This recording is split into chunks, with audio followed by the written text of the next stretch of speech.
everything working, except I forgot to plug in the flipping microphone. It's a step in the right direction. All right. I miss when this is Toter Win Thursday. I miss having Toter wins. I could really go for some mean tweets right about now. Hosting the commie comedian is not a Toter win.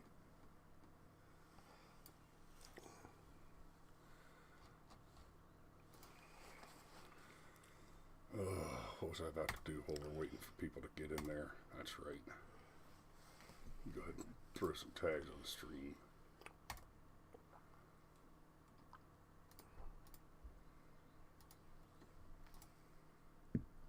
Oh yeah, so completely unrelated to today's show. Yeah, no notices today, Sean, because I took a nap at like 4:30 this morning, so I just got everything situated. You'll get a notification to the show that's supposed to start at 7:45.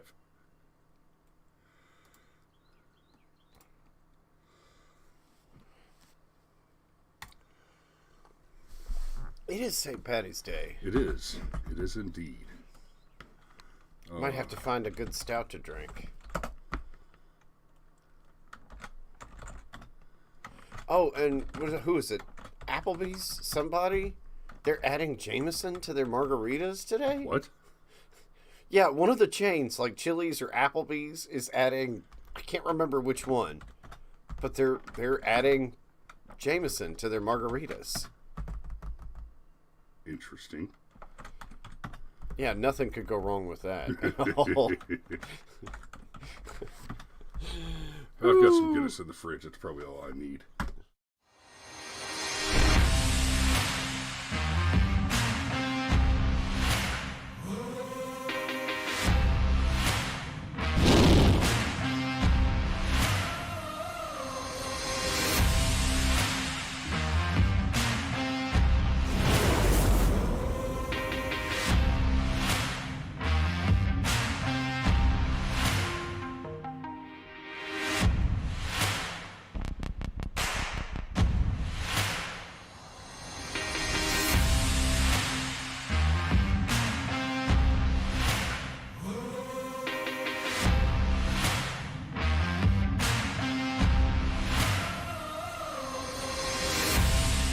So pro tip 1 for St. Patrick's Day, if somebody hands you a green Guinness, they're lying. And because, in the spirit of the Fighting Irish, you should punch them. Yeah. Oh, speaking of... Speaking of fighting? Green shirts. You see how I did that? Because Zelensky showed his ass up in a green t-shirt. Because commies don't own clothing. Absinthe is indeed green. So how you doing this morning? Man, I'm good. I still no cigarettes if anybody cares. I'm coming up on the month, and then I'll quit giving the updates. But it's still a thing. Like I was working on some video yesterday, and you left like 2 cigarettes sitting on your desk when you went out the door, and like I swear I could hear him going, Cameron, Cameron, and I was like, no, shut up, cancer sticks. So STRYKER referenced the Green Fairy, of course, chasing the Green Fairy, drinking absinthe. Little trivia point for you: if you haven't seen it, then you should. The film Moulin Rouge, when Obi-Wan is singing and going down the rabbit hole and drinking the absinthe with the dwarf and the narcoleptic Argentinian, and the Green Fairy comes and sings a song and screams. Ozzy Osbourne did the voiceover for the scream. Oh, well, come what may. Indeed. Look, I find that movie pretentious, obnoxious, and I hate it. I can barely sit through it. Oh man, I can't get enough of the Tango de Roxanne. That's brilliant. I'm not saying that it's not like well shot and has good cinematography and all that, but it just Like, I remember the first time I watched the movie, I was like, oh, she has tuberculosis and she's going to sing anyway. Like, seriously, that was my thing the whole time. It's okay. Some of us have romance in our souls. Little No, poetry. I have romance, okay? music. I have, no. No, it's not that I don't have romance and A soul, poetry. perhaps. No. Look, I'm okay with romance. I really am, okay? It's just, you reach a certain point where it's like the tearjerker is obvious with this one, you know? And it's like, gee, I wonder where this is going. Oh, and they're going to make out like a lot, and he's not going to catch tuberculosis. That's... Okay, all right, I'm tracking. I see exactly where this movie is going. A redhead with TB. She must be from Georgia. And she's totally going to remain absolutely fine as hell, even though a disease that was nicknamed consumption is going to end her life. And nobody's going to notice anything's wrong with her. Well, sure. she was Hollywood skinny. It's hard to tell. It's hard to tell commies from, cancer patients because, well, dark humor is like food. Well, I mean, depends on the commie. Once you move high enough up the commie ladder, you get plenty of food. You just have to be high enough up the commie ladder. Yeah, I mean, in fairness, Putin's looking pretty healthy. Right? So, boy, that's a lot of not getting to the topic, but that was fun. I actually really like that film. I don't. Mostly for the music. I'm a music. I like musicals, but let me get you back around. Let's get around to the commies. Right. So what happened yesterday? Volodymyr Zelensky appeared before the virtually before the STRYKER. Shot Stryker gets the oh, that was fantastic. Gets the comment badge for taking a shot at peppermint sake. Oh, Pasaki. So, okay. Anyway, Zelensky. He zoomed into Congress. The virtual I want you to zoom, understand, not the physical zoom. If you're worried about war in Europe, let's remember Russia is Asia. But Zelensky appeared before the Congress yesterday. And he got a standing ovation.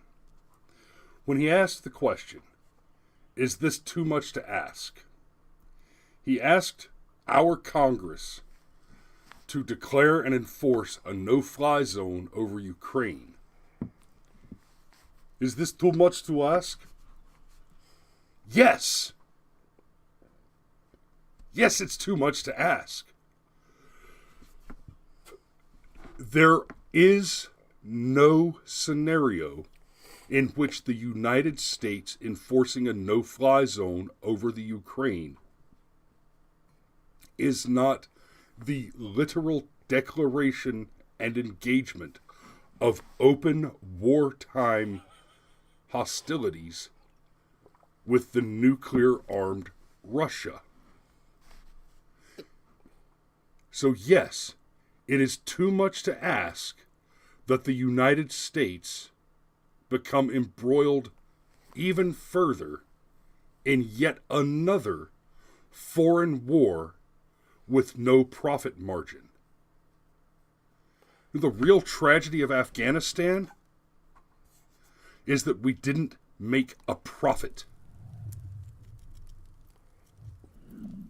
A war is not worth fighting unless there is a profit to be earned. And I'm not talking about just straight going in and taking everything somebody owns, but when you have defeated an enemy in war, you must take spoils. If you haven't taken spoils, land, resources, etc., you haven't conducted and won a war. No war is ever won without that boots are put on firmament, where a man with a gun says this far and no further, and holds that ground against the hostile enemy. Now, Sergeant Major points out some people made a huge profit. You're correct. Some. There are some people who made a huge profit. Many of them are sitting in that room applauding this communist with his Antifa fist, demanding that we conduct an additional war. I've seen several critiques recently pointing back to Bush taking us into the Middle East, and all the lefties were out with their signs: "No blood for oil, no blood for oil." What do you think this is? What do you think this would be? In some ways, this would be more blood for oil than the actual war in Iraq. In a lot of ways. I mean, it's like that's not even, when you look at the whole petrostate politics angle of it. And you remember when Trump was like, "We took over Iraq, but we didn't take any of the oil. That's stupid." And it's like, actually, Trump kind of has a point. Yeah. Like, that's it was stupid. That's not. It was intensely stupid. Yeah, but that's because the U.S., at least on paper, I mean, we're all at least Steve slightly points black out they had opium. We did take that. We didn't exactly take the opium, Steve. While Barack Obama was the president, which he was for nearly half the time that we were in Afghanistan, we weren't allowed to destroy things like opium fields and marijuana fields for the same reasons that we were not allowed to destroy fruit-bearing trees or crops, because Obama was afraid that it would have a negative impact on the local economy. And here we are on the ground conducting operations and just screaming at the sky, "Hey, dumbass, how do you think they pay for the bombs? They're not buying them all with your freebie handouts." Now, they were buying a lot of them. Oh, no, but I get it. Opium's profitable. But Obama's entire policy was, you will go out of your way, you will put yourself in harm's way, you will expose American personnel, military assets, materials, and even the territories that we have taken control of to extreme hazard in order to guarantee that funding continues to flow into the operations of our hostile foreign adversary. Do you think this will be any different with Obama 2 at the wheel? Oh, I think it's still Obama 1. Like, if you had to ask who's pulling these strings, I have to say Obama. Like, I don't think it's Obama. I honestly don't think it is. And here's why. Because I don't think Obama was ever his own puppet master. I honestly think that Obama was already pretty heavily co-opted. Now, we mentioned yesterday that Russia has put sanctions on a dozen Democrat leaders, including Hillary Clinton, Joe Biden, Hunter Biden, surprise, surprise, and a few others, et cetera, while he's conducting a war in the Ukraine. And old George Takei, God, he's so sharp. Oh my, he didn't put any sanctions on Republicans because they're all in bed together. Maybe he didn't put any sanctions on Republicans because he's conducting a war against Ukraine, where all of the Democrats that he put sanctions on have been conducting criminal activity. Right? Let's not forget, when Trump got impeached, it was over asking this commie asshole to conduct an investigation into the crimes committed in Ukraine by Joe Biden and Hunter Biden. And even as they were accusing Trump of a tit for tat, we've got the video of Biden bragging. Son of a bitch. Son of a bitch. He didn't get the $1 billion. I know, right? So Biden has been... the Ukraine has been the Biden family criminal activity playground. One of their favorite money laundering destinations. For we don't know how long. Hell, Biden's been in politics for half a century. He looks like the Crypt Keeper. He could easily have been running game in the Ukraine, for half that time or more. So, look, I think that we are at a moment, okay, and we've had a few of these recently, okay, where the American public, by and large, like the right and the left and even the non-politically affiliated, okay, is just looking at a different reality than what the elites want us to see. We're supposed to be rah, rah, rah. Oh, yeah, let's, we'll put a boot in your ass. It's the American way. Only, waving Ukrainian flags while we do it. However, the vast majority of us, while we don't want to see bad things happen to Ukrainian civilians, we don't actually want to get involved in a shooting war with Russia, because that's what it would be. It would be a shooting war with Russia, and better have a damn good reason to do that. And it's very similar to me, and I think this is where the break first started, was when Epstein didn't kill himself, and basically the entire public was like, yeah, Epstein didn't, nobody believes the official story. And it's the same thing here. Nobody believes the official story. You can have sympathy, and I do, but I don't believe the official story. And the fact that Congress would stand and applaud a no-fly zone, a thing that would basically be a declaration of war, because there's only one way to enforce a no-fly zone, guys. Okay? And it's not with harsh language. All right? It's by shooting down any and all planes, even ones marked civilians, that fly into the no-fly zone that have got the wrong transponder tag. Okay? That's it. That's the only way to have a no-fly zone. You literally physically don't let people fly. Correct. So, let's be clear. That's war with Russia. And I want y'all to take a look at this image real quick. This image is from the Congress yesterday. And does it look familiar? Demography Now says, I saw Ted Cruz and his buddy call for more weapons and planes to Ukraine. I don't mean the elected class of Republicans. I mean there is a difference between the elected class generally on this issue and the rest of us that to some degree or another are at least suspicious of the situation and are not ready to jump into a conflict. Well, just answering demography right there. Well, you can certainly bet that the 85 billion people that voted for Biden in the most secure election of all time are fully on board to keep wearing a mask and go to war. And I mean, you look at this image right here from the Congress yesterday, and it just, good God, does it look like an ink sock? Oh, it kind of does, doesn't it? Oh, that's a little spooky. Jesus. Oh. Boo. That's. Oh wow. Man, all he needed to do was say, "You will eat the bugs and you will live in the pod." And I want to go find Orwell's grave and spray paint it with the words, "I told you so." Man, I'm just waiting on a Clockwork Elf to poke his head out from behind one of these American flags to it. Yikes, yikes!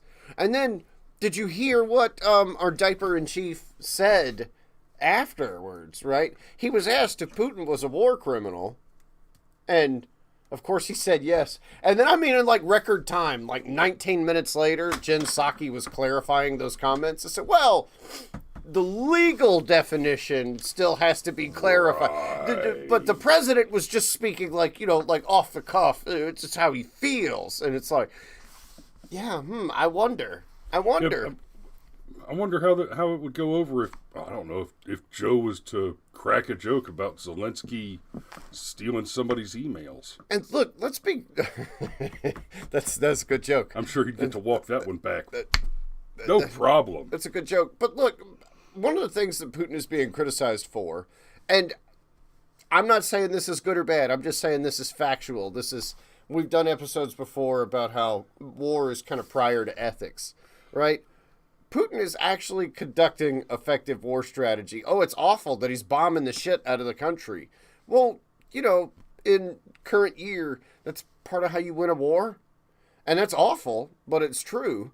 I don't remember the exact quote from Winston Churchill, but Winston Churchill, okay, said that carpet bombing is one of the most despicable practices that human beings have ever come up with. And because of that, we should use it relentlessly against the German people so they will lose their appetite for war. And that's Winston Churchill. Now, of course, the left wants to go back and do the whole revisionist history thing and say, well, Winston Churchill was actually a bad guy. There was no history before us, a la C. Mao. Okay, commies are great at that kind of thing. But to suggest that what's going on here is any different with what Putin is doing, it's terrible and it's awful, but it's also how... Like, would we have been in Afghanistan for 20 years if we were willing to just bomb the shit out of them? Or here's a thought, maybe just burn those opium fields to the ground? Sorry, guys, stand outside and get high one more time, because we're lighting up, right? That guy, I walked through cannabis fields and opium fields. I walked through cannabis fields in Afghanistan, hundreds of acres of cannabis plants, 10 to 15 feet tall. You come out the other side and you have to do laundry because your whole uniform, your kit, your go bag, your body armor, hope you don't have a piss quiz for a few days. It's like, woo. Yeah, we don't do the whiz quiz in Afghanistan. And it's not because everybody's smoking; it's because shit just gets in you. But yeah, so let me. But Putin a war criminal. That's a good. And we've seen Zelensky throw his Antifa fist a couple times. So this is a rough translation from what he said yesterday. Friends, Americans, in your great history of pages that would allow you to understand Ukrainians. Understand us now when we need you right now, he said. Remember Pearl Harbor, terrible morning, December 7th, 1941, when your sky was black from the planes attacking you. Just remember it. Remember September 11th, a terrible day in 2001 when evil tried to turn U.S. cities into battlefields, when innocent people were attacked from air, just like nobody else expected it and you could not stop it. Our country experiences the same every day right now. And where the fuck were you? Ukraine? You're coming to the door, hat in hand, begging for a handout. And I've got the same thing to say to you that I have to say to every other foreign nation on this planet taking foreign aid from the United States while we subsidize your ridiculous hedonism and communism, your welfare states, and your socialized medicine, while we, the American taxpayer, subsidize your absolute communist horse shit already and for decades now, as you neglect your own military defense, your own military spending, and rely on the military might of the United States of America to subsidize your communism. And now you're coming begging again. I don't think that's... I got nothing for your empty fucking hat but a quick piss. I will shit up your nose. I'm tired of giving you free money so you can pretend like socialism and communism are viable lifestyles. You sick-faced, sycophantic little shit. Stop pretending like the war of the Russians invading the Ukraine should be our problem. Here's the only thing you need to know about the Ukrainians and the Russians. Take them all together in a group. Fuck them. That's it. Fuck them. I don't know that I would necessarily agree that it's inappropriate for him to ask. I mean, let's go back to the 90s when Ukraine had one of the largest stockpiles of nuclear weapons in the world, and they agreed to give up the nukes, and in return, they would have the backing of Russia and the United States. And now, you and I know and understand you never give up your weapons, right? Right. But to the uninitiated, hey, guess what? You're going to get two of the biggest, most badass bodyguards on the planet to watch your back. Sounds like a good deal. right? Now, one of those bodyguards has turned on you, and the other one, well, I guess you could say has also turned on you. I still think Zelensky's like, God damn it.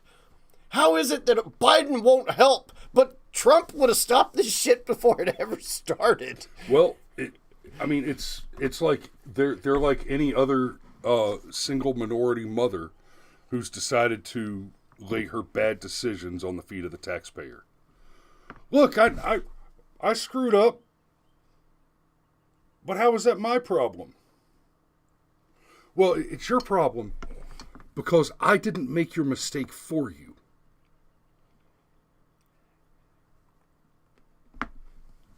Well, what point in time do those sort of commitments expire? I guess would be a good question. Well, according to the, I almost said the Dresden Files. Nope. According to the Biden administration. Not the Biden administration. Damn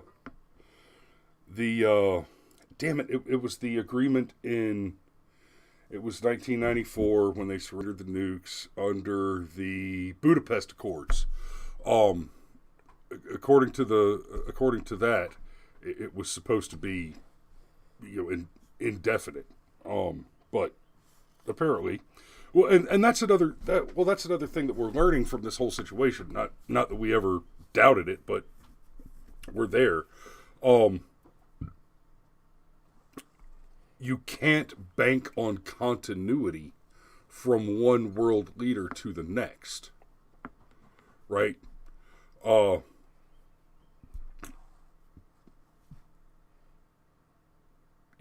had God, who were the presidents? U.S. president in '94. Clinton. Was it already Clinton? Clinton in '94. Yep, Clinton. And Clinton was elected. Who was it in Russia at the time? It was. It was still one of the. It was still not Gorbachev, but no, Yeltsin. Yeltsin? Was it Yeltsin still? I think it was still Yeltsin.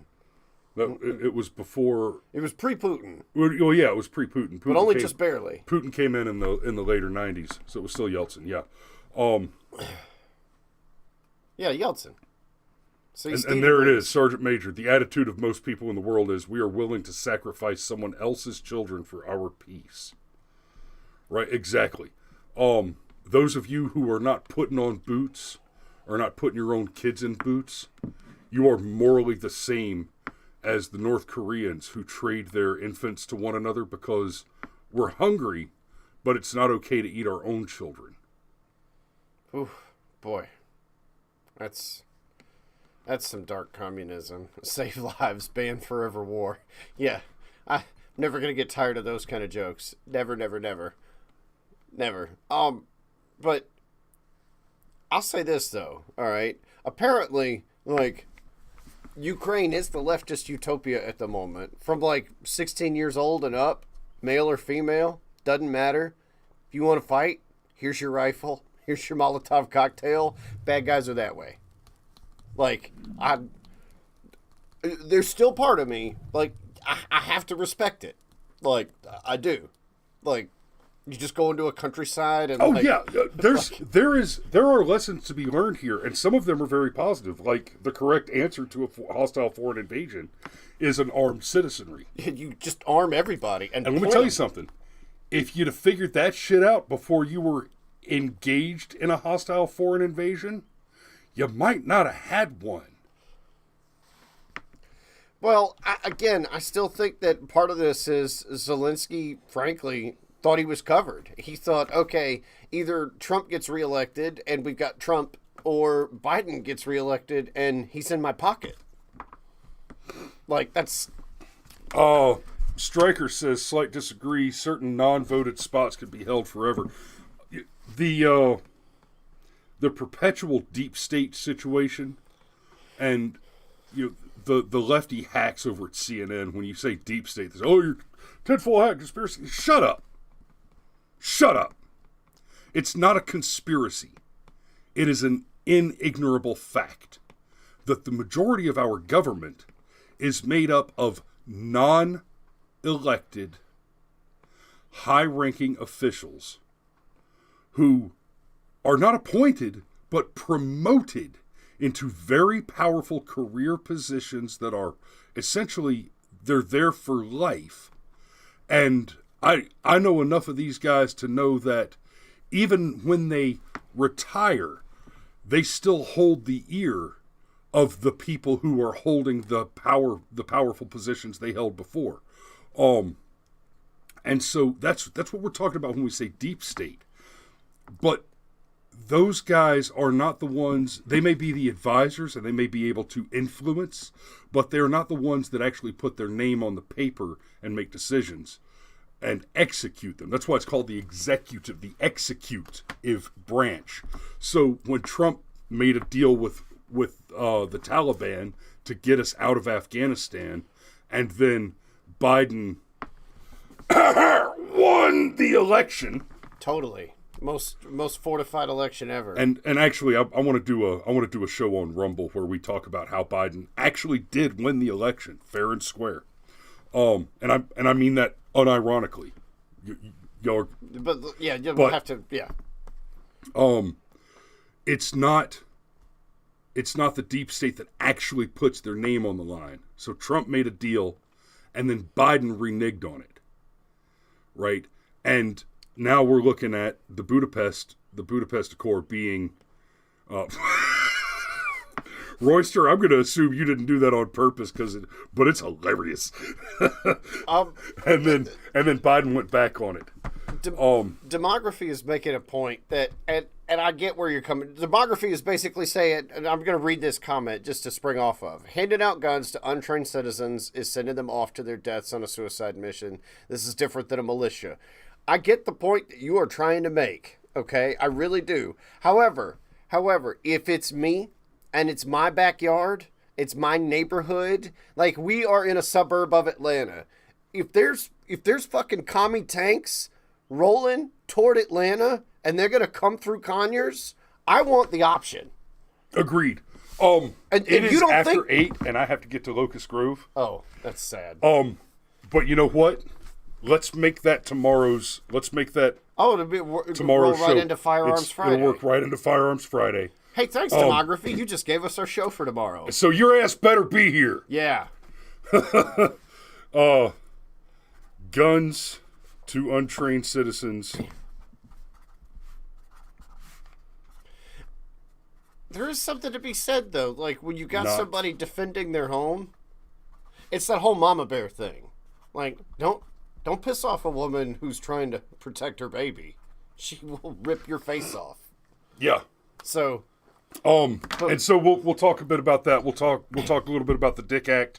We'll talk about the letters of marque from the Adamses. And we'll talk about what is meant by the word militia, according to the letters and commentary of the founding fathers who actually wrote that in. We might have to have him on the show. That's just great commentary. We've joked about this in the past. Like, there's part of me, as libertarian as I can be on most things, there's part of me that would like to see the rule enforced that every man between 16 and 60 should own, maintain, and train with a rifle sufficient to defend his liberty and his nation against tyranny and invasion.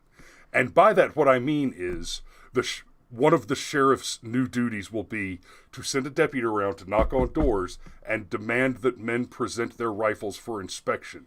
And if you cannot, you will be fined $2,000 if you do not prove that you've acquired a weapon within 60 days.